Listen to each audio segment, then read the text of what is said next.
Ini adalah Insta360 Luna Ultra dan apa yang best pasal device ni?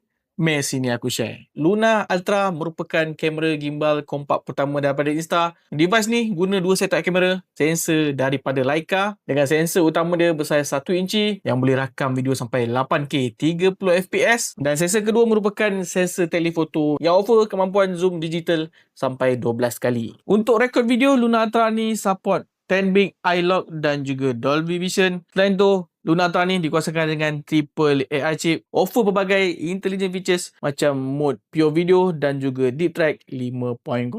Perkara paling menarik pasal Luna Ultra ni adalah skrin OLED 2 inci dia korang boleh cabut ataupun boleh tanggal daripada body dia dan digunakan sebagai monitor ataupun remote dengan jarak sehingga 20 meter. Luna Ultra ni boleh tahan 4 jam penggunaan sebab ada bateri 1550 mAh dan support juga fast charging dari 0 ke 80 hanya bagi masa sekitar 23 minit.